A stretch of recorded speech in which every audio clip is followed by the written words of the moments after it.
E aí, meus amigos, beleza? Bom, obrigado por estar aqui no canal de novo, assistindo a nossa visão, né, de mundo. E antes de tudo, boa tarde, bom dia e boa noite. Sejam bem-vindos a mais uma reflexão, né, nesse dia de hoje. Bom, e hoje vamos falar um pouco sobre um assunto que está no momento, né, sobre a captura do Nicolás Maduro, presidente da Venezuela, né? Um presidente, como podemos falar, venerado por alguns e odiado por muitos, né? Aparentemente, aqui não estamos fazendo valor de juízo aqui, se ele é bom ou ruim. O que vamos falar é sobre a captura dele, né? Como foi a captura dele. Bom, galera, então vamos tentar entender um pouco, né? Como foi essa captura e o que pode acontecer na América do Sul com essa captura, né? Do Nicolás Maduro aí, né? Que com certeza os Estados Unidos demonstrou que foi como que a gente pode dizer, foi cirúrgico a forma em que foi capturado, né? O presidente de um país. Eu acredito que nunca a gente tenha visto uma captura dessa forma. A gente sempre observa as ações ali no Oriente Médio, no Vietnã, né, em outro, o Afeganistão, onde foi a captura do Bin Laden, né, também foi uma captura cinematográfica, mas como a do Maduro aqui, eu acho que vai ser um divisor aí de águas entre os países que vão começar a enxergar novamente os Estados Unidos de uma forma diferente. Estados Unidos que tem uma forma de combate diferente de alguns países, inclusive diferente da Rússia, né? A Rússia, como a gente percebe, ela entra com suas equipes em solo, não tem pressa, vai entrando, vai tomando o local, só que o local que a Rússia toma, ela não sai mais, já fica ali dominado de uma forma terrestre, não tem pressa, o russo não tem pressa de invasão, de tomar o território, ele vai no seu tempo, diferente dos Estados Unidos. Os Estados Unidos, geralmente nas suas missões aí de guerra, eles delimitam, demarcam uma localização, não sei como ali, mas vamos dar um exemplo que eu acredito que seja. Ele coloca ali seus soldados ali, internamente, né, disfarçados, com certeza, né, delimitam o local e através de um GPS, assim, uma forma talvez de um GPS deles ali, né, tecnologia americana, delimitam o local, retira seus soldados dali do local de guerra e eles só dão a localização e a ordem de bombardeio. Pode ver que os Estados Unidos quando vinha, né, ali em outras guerras, vinha soltando bombas e demonstrando o poderio. Agora não. Até ali algum tempo atrás, aí, alguns meses atrás, na Palestina ali, no Irã, teve alguns ataques também, que a gente via mísseis ali caindo em prédios ali e no ponto exato ali. Então o pessoal aí, os americanos, estão com a tecnologia de ponta mesmo. Por algum tempo as pessoas estavam subestimando ali o poderio americano, mas agora com essa captura do Maduro ali na Venezuela, vimos que eles estão bem adiantados aí no seu poderio. Aquele regimento ali de operações especiais ali, o Night Stalkers, cara, é coisa de filme aquilo ali. Pô, os caras invadiram com um helicóptero e se vocês perceberem ali algumas imagens ali dos helicópteros, o som do helicóptero é diferente. Parece que alguns ali, principalmente aquele grande ali que eu não sei o nome, de duas hélices, ele parece que tem até turbina. O Chinook.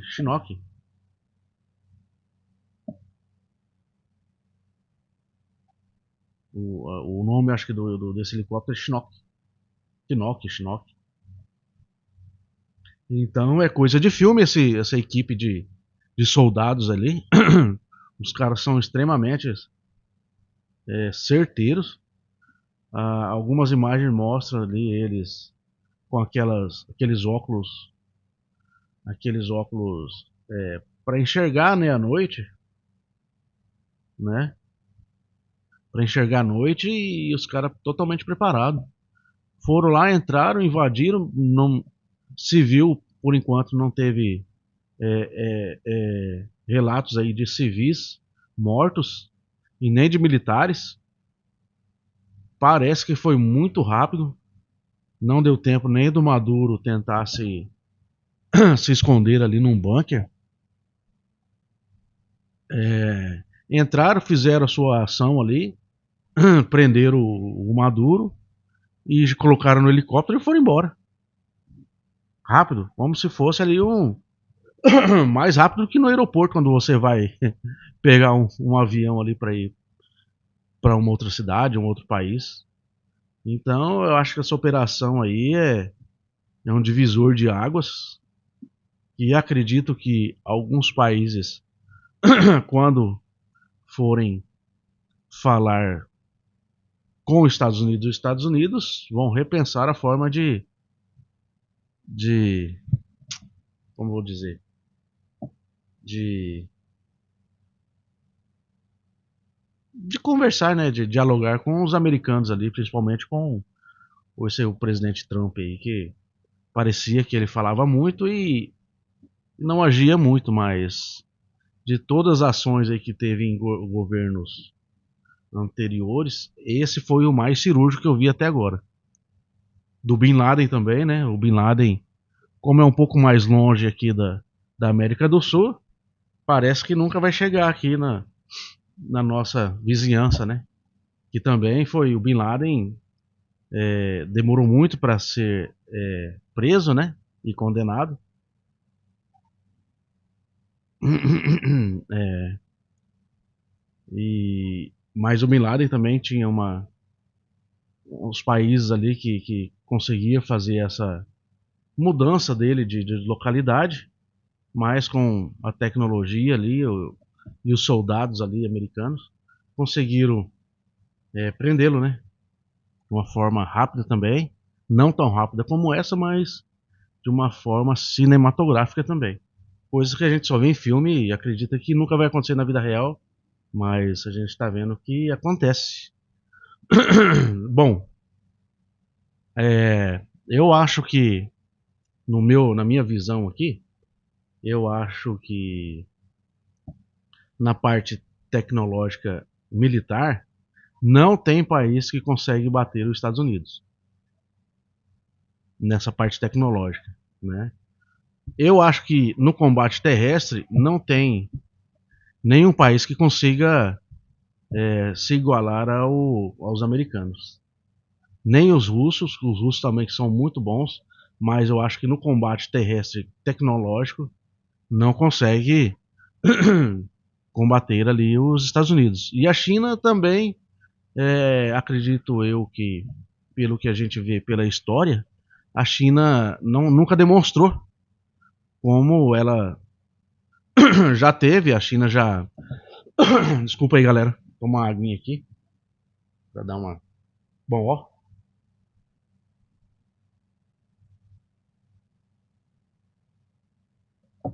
A China nunca demonstrou efetivamente assim um combate só com outro país, onde ela saiu vitoriosa, assim, plenamente, né? Mas eu acho que. Desculpa novamente aí, galera. Tá, a gente vai falando, a garganta vai secando aqui. Eu acho que uma guerra terrestre ali, com os armamentos, com as aeronaves ali, é muito difícil uma equipe, um país ganhar dos Estados Unidos. Por quê? O, aqueles navios guerreiros que eles têm ali, aquelas plataformas, na verdade, né? Cara, aquilo ali é um é um aeroporto no mar. É um aeroporto no mar e os Estados Unidos tem os maiores ali, as maiores plataformas que carregam suas melhores aeronaves ali, seus jatos ali com mísseis potentes, além dos próprios navios ali terem seus bombardeiros ali, né? Bombardeiros, né?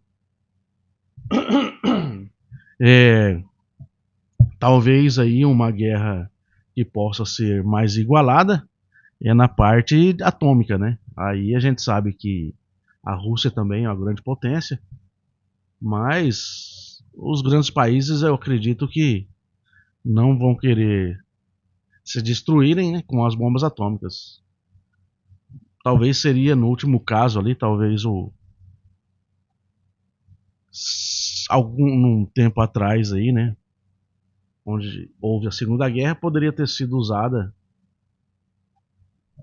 num combate maior se as nações que estavam combatendo ali na Europa tivessem essa tecnologia dessa bomba, mas ainda bem que não tinham na época, só depois que os Estados Unidos conseguiu desenvolver, né? Até tem um filme muito legal aí que mostra como desenvolveram essa bomba, que é Open High. Ou como que é? Open, deixa eu ver aqui. Bom, a nossa diretora ali não, também não lembro o nome do filme, mas deixa eu ver aqui. Eu não sou muito bom no inglês, né?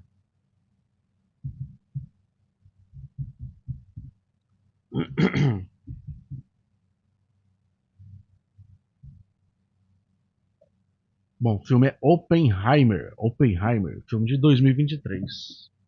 Muito bom ali. O filme mostra como desenvolveram essa bomba e como utilizaram também. Bom, mas vamos lá. Então, o que a gente pode tirar dessa ofensiva aí dos Estados Unidos na Venezuela? Bom, primeiramente, com certeza agora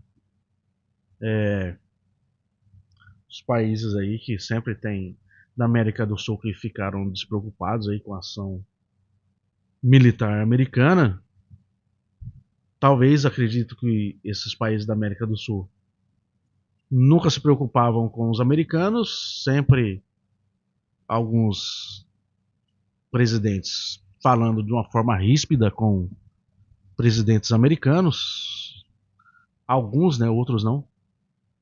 Vão pensar duas vezes agora, porque se a gente lembrar, ó, Estados Unidos já teve guerra na Ásia, no Oriente Médio, quem é mais antigo aí, um pessoal mais de idade, vai lembrar ali da Guerra do Golfo, os Estados Unidos tirando também um ditador ali do Iraque, né, que era Saddam Hussein, né, da Síria também. Então, no Golfo Pérsico ali, no Kuwait, que também teve um embrólio muito grande ali na época, que no Kuwait, com seus petróleos ali, foi um desentendimento muito grande. Mas então, agora a visão passou aqui para a América do Sul. Então, o que a gente pode esperar, né?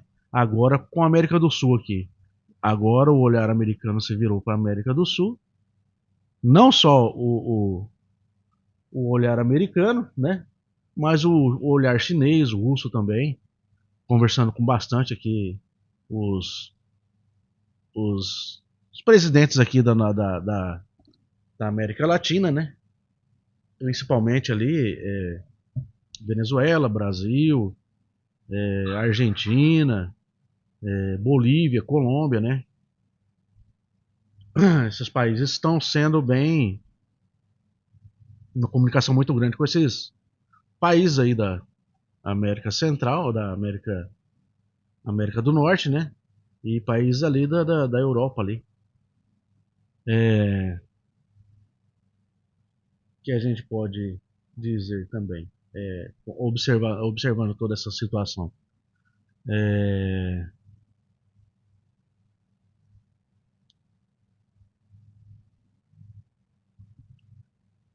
O Maduro, vamos fazer igualar um pouco as ações que teve uma guerra entre Rússia e Ucrânia e Venezuela e Estados Unidos. Se bem que Estados Unidos e Venezuela não pode se dizer que nem foi guerra, né? Porque Venezuela não teve reação. A Ucrânia já tem com a Rússia. Qual foi o ponto inicial ali da, da, do combate ali entre Rússia e Ucrânia? Foi principalmente a Ucrânia queria participar do grupo da OTAN, né? Que na época foi até prometido que eles iriam participar desse grupo. Desculpa aí, galera, novamente. E a Rússia queria e não queria que a Ucrânia entrasse nesse grupo. O que aconteceu? A OTAN não aceitou a entrada da Ucrânia, porém. Mais um golinho de água aí.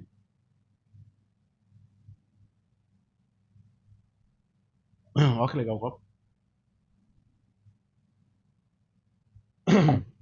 A OTAN não aceitou a entrada da Ucrânia e a Rússia invadiu ali o território ucraniano e já tomou posse de uma grande parte ali desse território. E uma comparação aqui com a Venezuela, que a Venezuela queria entrar no BRICS, né? O BRICS é um bloco ali, inicialmente com Brasil, Rússia, Índia, China e África do Sul. Essas cinco nações, né? Que tinha esse BRICS aí, fizeram esse bloco BRICS para fazer negociações ali unilaterais aí, separadamente de outros blocos. E a Venezuela quis entrar nesse bloco, mas não conseguiu entrar, né? Não aceitaram, inclusive o Brasil não aceitou a inclusão da Venezuela no BRICS. E o que aconteceu? Estados Unidos capturou o Maduro ali, o ditador ali, o presidente desse país. Aí uma pergunta que eu faço: e se a Venezuela tivesse entrado no BRICS? O que essas nações iriam estar fazendo numa hora dessa? Iriam fazer como se iriam se comportar, né? Se a Venezuela fizesse parte do BRICS, né? Desse bloco aí comercial aí, político, né? Também. O que será que teria acontecido, né? E também a Ucrânia, se a Ucrânia tivesse entrado na OTAN, o que seria dessa guerra, né? Da Ucrânia, eu tô falando, seria mais intensa, seria uma guerra maior, né? Porque envolveria outros países, né? Com seus acordos ali, porque a gente sabe quando um país entra num bloco, ele faz parte das regras daquele bloco, tanto na parte de proteção, né? Que ele tem que proteger todos os outros, ajudar financeiramente, militarmente, como também tem que ser apoiado quando é atacado, né? Então só esse paralelo aí entre essas duas ocasiões aí que dois países queriam entrar em blocos ali e que não conseguiram, né? Será que esses blocos já conseguiam ter uma visão futuro que esses países trariam uma forma de complicação para esses grupos, né? Para esses grupos. Bom, só observação, uma visão aqui universal dessa situação, mas e é de se pensar, né? A gente pensa que imagina que os os políticos ali não têm uma visão tão ampla, mas eles pensam em muitas coisas ali, né? Tanto para o bem quanto para o mal, né? Assim, vamos dizer o mal, né? Outra coisa, é, e agora, o que será da América Latina com essa situação? Né? Será que os países agora vão melhorar as suas comunicações internacionais? Porque o que a gente está se vendo é os países cada vez mais fechando as comunicações, os diálogos entre líderes são diálogos rasos, pelo menos para a imprensa ali, a gente não vê as negociações, os contratos firmados e nem é passado pelos nossos comandantes abertamente, né? Qual foi as negociações, qual o que está sendo colocado no contrato ali no seu diálogo. Fala o contrato pessoal de fala ou talvez na escrita, porque sempre a gente vê eles assinando ali os acordos, né? Um acordo, acredito eu que seja um contrato ali, né? Tem a assinatura do chefe do país, né? Do maior chefe do país ali, que são os presidentes ou os imperadores ali. Falando em imperador, a gente tem alguns países que sempre foram grandes pelo seu, não só pela seu tamanho ali, mas por serem considerados países liderados por grandes famílias ou grupos, né? Um deles que são fortes até hoje é Rússia, né? Que sempre foram liderados por alguns grupos específicos ali que vão sendo passados de geração a geração, vai se mudando conforme vai se passando o tempo, né? Mas a gente vê que sempre são aquela hierarquia ali de grupos que vêm na mesma linhagem. Principalmente a Rússia ali, que vem depois da Revolução Russa ali, derrubando os Césares, né? Os imperadores russos ali, né? Os Romanov. Agora o Lenin com a tomada ali, com o seu exército vermelho, né? Lenin depois com a ajuda de Trotsky, né? Que pela linhagem ali seria Lenin, depois Trotsky, depois Stalin. Mas depois que Lenin faleceu, com algumas, como posso dizer, umas negociações ali entre Stalin e Trotsky, né? Stalin ficou no poder.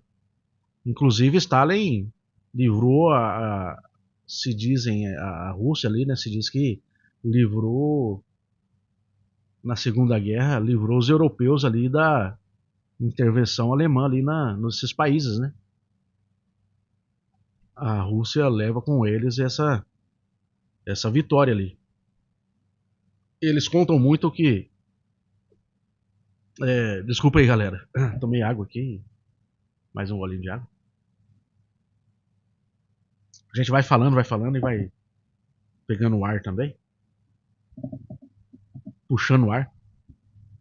Então a Rússia tem na história deles que eles livraram a Europa ali da força alemã ali, né, daquele do bigodinho, né? E outra grande nação, Estados Unidos também, o Império Americano, desde seu início ali de criação, depois da sua independência da Inglaterra, sempre com muitas batalhas internas e externas, nunca foi considerado um país perdedor em nenhuma batalha que entrou. Tecnologicamente é o país que, é, como se diz, modernizou o mundo militar. Tudo que a gente vê de tecnologia hoje, acredito que tem grandemente a força americana em todos os países. Eles inventaram muitas tecnologias e com isso venderam para várias nações, mas o que eu acho que os Estados Unidos saiu na frente foi as patentes ali. As patentes americanas, ela dá o direito de muitas coisas ali para os americanos. A gente vê que nos anos de não vou te lembrar agora, mas na época do desenvolvimento energético ali americano, elétrico inclusive, com o Tesla, com outros inventores ali, se tinha muitas, se fazia muitas patentes de várias invenções, entendeu? Então os Estados Unidos saiu na frente com isso daí. E outro império que também sempre foi muito forte é o Império Chinês, né?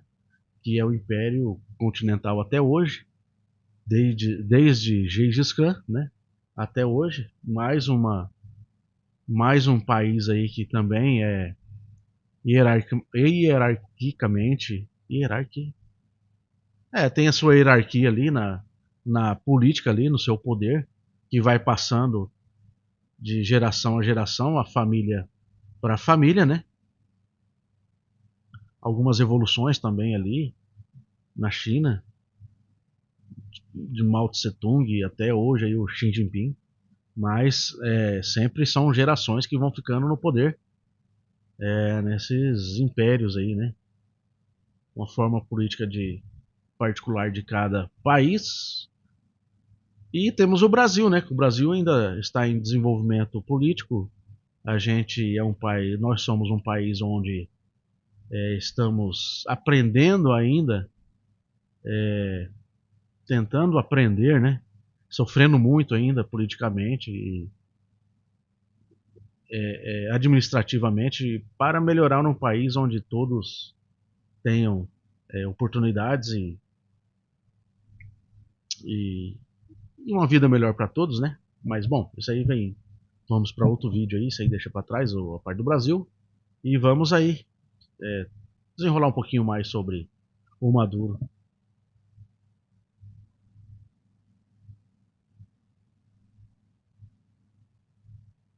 Bom, a gente vê que vários países aí, vários presidentes, alguns a favor, outros contra aí a captura do Maduro. Mas o que eu percebi é que cadê a imprensa na Venezuela? Né? A Venezuela, a gente está vendo aqui as reportagens aqui, mas a gente não está conseguindo ver repórteres ali, jornalistas, na cidade da Venezuela, ali no país Venezuela, na capital ali da Venezuela, não estou vendo os repórteres, os jornalistas conversarem com os populares ali. A gente tem que saber o que os populares acham dessa prisão, né? E com certeza vai ser condenado ali o Maduro. E a gente não está vendo o que a população, se está gostando ou não, o que eles acharam, né? Com certeza vai ter os que gostaram e os apoiadores do governo, porque de alguma forma tinham uma regalia talvez com o governo, né? Para saber qual o posicionamento deles ali da população, que é os mais interessados, né?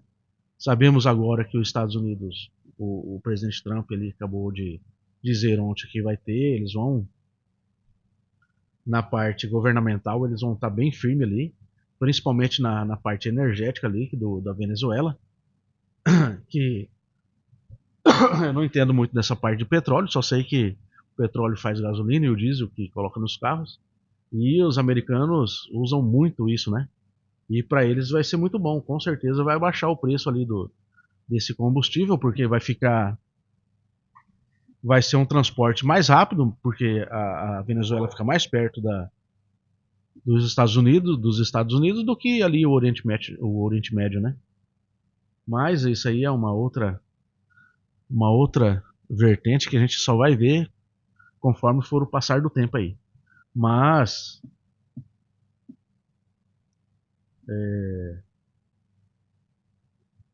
então fica aí um alerta aí para os próximos as próximas ações, né? Vamos ver aí o que o governo americano vai fazer a partir de agora, né? Com certeza vai mandar equipes ali agora de diplomatas ali, militares também, né? Para não deixar a Venezuela ter uma guerra civil. Inclusive a Venezuela tem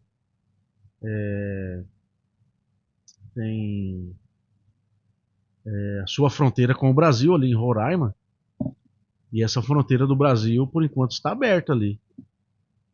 É uma o Brasil também a gente não sabe se os venezuelanos que estão no Brasil vão querer voltar para a Venezuela ou se vai ter mais migração ali da Venezuela para o Brasil. Roraima, principalmente, é um estado onde o governador ali já disse que não tem a capacidade de absorver essa migração venezuelana, sem a ajuda do Estado brasileiro, da nação brasileira, do governo federal. Bom, a gente via aqui, um pouco mais sobre Maduro, a gente via sempre que as aparições do Maduro eram as aparições ali, imagens feitas pelo governo mesmo, na qual ele sempre desafiou, ele estava desafiando ali o governo americano, né? Dizendo que tinha muitos, muitos, muitos soldados, né? Que na verdade não se deu para perceber esses soldados aí com a captura dele. Ou os soldados não estavam no local, ou estavam e não conseguiram, não aguentar a pressão, ou os soldados não tinham o preparo adequado ali, né? Nesse combate ali contra os Night Stalkers, ali, os perseguidores noturnos ali. Uma equipe especial ali, totalmente, totalmente,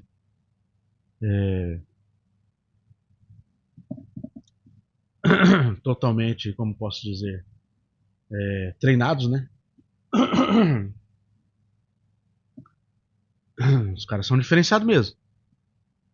Bom, e agora, como vai ser a conversa entre os países? Será que vão ser mais, como possamos dizer ali, vão atacar mais os Estados Unidos ou vão ter uma conversa mais amena ali, mais respeitosa com os americanos, né? Eu falo principalmente com o Trump ali. Aqui no essa nossa conversa aqui, nosso bate-papo aqui, não estou de lado nenhum, apenas mostrando ali, tentando mostrar uma visão apenas de um observador, né?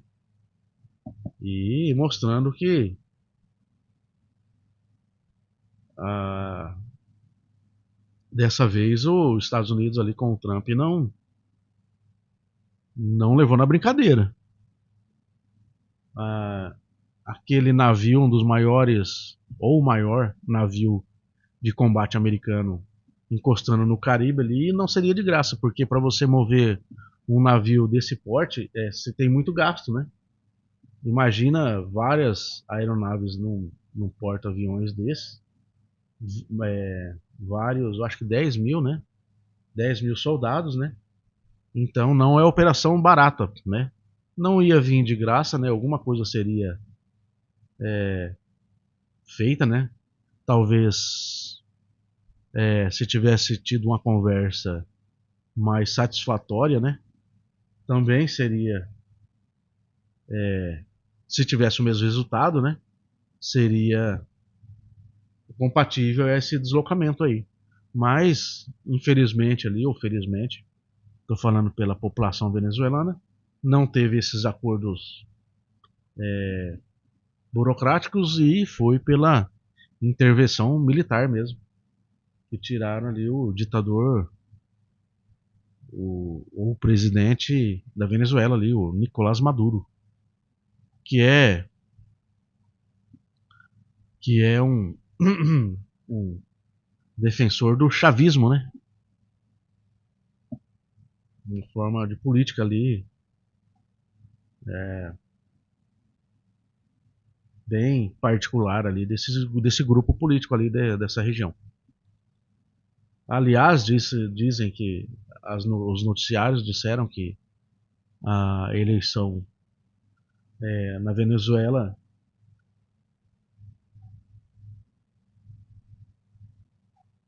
é, não foram tão assim às claras, né?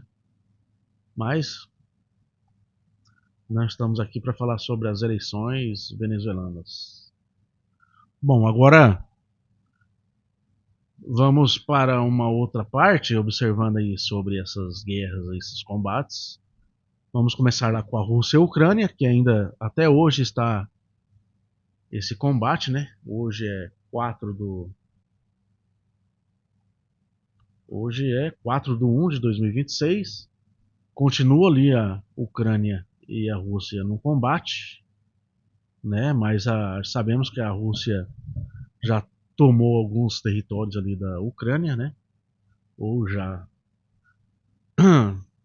tomou ou retomou, ou uma retomada, não sei como dizer.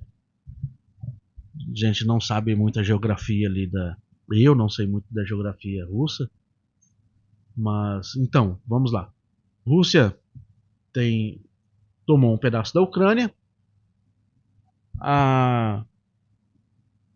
Os Estados Unidos combateu o Irã e alguns outros países, mas não tomou geograficamente nenhum território. Estados Unidos agora capturou o, o Nicolás Maduro em território venezuelano, de uma forma cinematográfica ali com os Night Stalkers. E agora falta a China, né? Já que a gente estava falando dos três impérios ali, falta a China. A China a gente sabe que tem um conflito em Taiwan.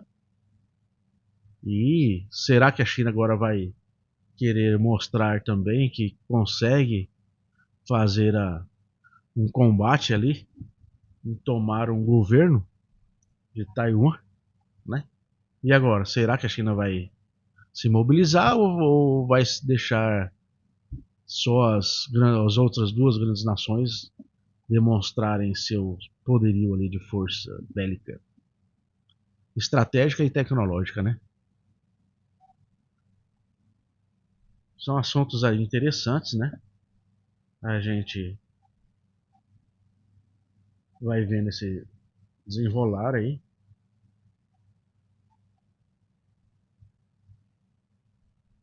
E sabemos aí que o presidente do nosso país era ligado ao Nicolás Maduro, mas por algum tempo aí eles estavam tendo até algumas desavenças, né? Mas e agora? O que o governo brasileiro vai conseguir fazer? Tem alguma força, né? Em diálogo, né? Eu acho que não vai conseguir fazer muita coisa não, pois negociações aí entre grandes nações não é não é de uma forma tão simples que são negociados, né? Existem muitos interesses. A gente viu também o presidente Lula conversando com o Trump, e até o teve até algumas conversas amigáveis, né? E com algumas retiradas de restrições sobre algumas alguns ministros aqui do Brasil. Posso dizer que foi uma conversa amigável, né? Chegaram a um ponto ali. E o Maduro ficou sozinho, né? Maduro agora começam a mostrar a imagem dele algemado, né? Em Nova York, e onde vai ser o julgamento dele ali. Lembrando que o julgamento de Saddam Hussein foi enforcamento, né? Mas acredito que o Maduro não vai chegar a essa fase, não. Eu acredito que, bom, a gente não sabe, né? O, o que vai ser esse julgamento, mas provavelmente vai ser uma prisão perpétua ali, porque pela, pela, pelo o que está sendo acusado, né? E o que será que o Maduro está sendo acusado, né?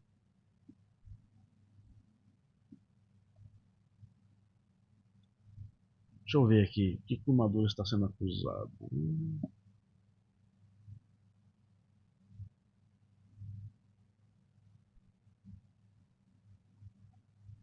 Bom, tem aqui, apareceu alguns motivos aqui. Primeira coisa aqui é narcoterrorismo. Ele está sendo acusado de narcoterrorismo. Corrupção e lavagem de dinheiro, fraude eleitoral, violações de direito humano,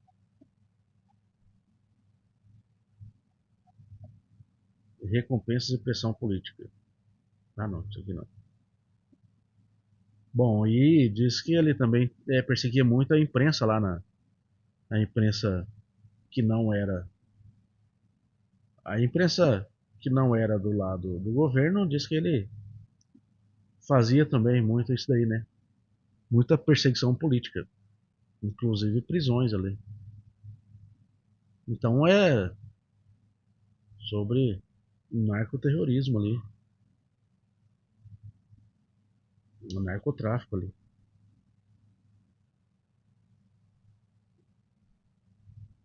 E a Venezuela transportava muita cocaína para os Estados Unidos ali. Bom, é uma coisa para se pensar, né? Porque agora a Venezuela não vai mais exportar a sua cocaína, sendo que eu acredito que a Venezuela não produz cocaína, né? E agora, quem será o país que vai fazer esse transporte de cocaína, hein? Não, galera, quem será? E quem fizer esse transporte de cocaína, será que pode cair nessa mesma denúncia aí americana? Quem será que vai ter coragem de fazer esse transporte agora? E aí? O que vocês acham aí? Qual será o país que vai pegar essa fatia do mercado aí, vamos dizer, né?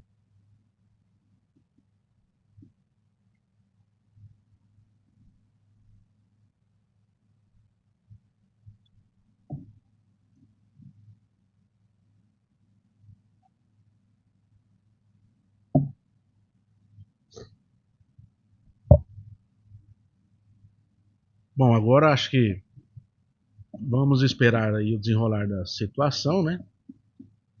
Acho que o Maduro vai ser escutado agora, vai ter uma audiência onde vão escutar o Maduro, né? E vai ser muito interessante ver como vai ser a atitude do Maduro, né? Que sempre foi uma atitude asperosa, áspera, né? Contra os americanos, e agora ele vai estar lá nos Estados Unidos. Vamos ver qual vai ser a atitude dele, se ele vai segurar essa aspereza no, no fórum lá, no fórum não, na, aqui a gente chama fórum, mas lá é no, na, na como se diz lá junto com os juízes americanos lá, né? No julgamento lá. Vamos ver como que ele vai se comportar. Se ele vai legitimar essa captura ou ele vai achar essa captura uma captura ilegal, né? Na visão dele, né? Vamos ver qual vai ser a atitude do Maduro ali, onde a gente vai ver se ele vai segurar toda aquela braveza, né? Porque ele tinha quando estava no seu país, agora no país inimigo dele, como ele vai se comportar. Se ele vai aceitar esse júri, né, esse julgamento, ou ele vai ou ele vai demonstrar que é ilegal essa captura dele, né? Ele vai segurar essa fala aí, né? Então vamos ver o desenrolar ali. Mas o que fica aí é um divisor de águas aí da América Latina. Demorou para o pessoal, fala assim, o pessoal, os grandes nações olharem para a América do Sul, mas agora estão com os olhares aqui para a América do Sul. Existem uma grande, o América do Sul é um grande território, né? Rico em vários minérios. O clima tropical também é muito bom para a parte de alimentação, né? Sabemos também que grandes bacias ali, reservatórios de água doce potável está aqui na América do Sul, inclusive no Brasil, né? Hoje estamos na corrida pela energia e quem sabe aí no futuro não seja de consumos essenciais, né? Aí a gente tem que ver como que os nossos administradores vão fazer com essa, vamos se dizer, bala na agulha, né? Essas riquezas aqui do nosso país e da América do Sul. Bom, galera, então espero que tenham gostado do vídeo. Espero que nossa lanterna clareie um pouquinho aí a mente de todos, inclusive da nossa. E espero que tenha gostado do vídeo. Curte o vídeo se gostou, comenta aí alguma parte que você acha interessante falar também e você possa expor a sua visão, a sua opinião. E se você não é inscrito no canal Aventuras Vem com Regis, se inscreva. Compartilhe esse vídeo se você achou interessante, né? Faça seu comentário de uma forma inteligente, pensando aí o que pode acontecer no nosso futuro próximo aí com essas atitudes entre os países. E beleza, galera? Então, até o próximo vídeo. Valeu, tchau!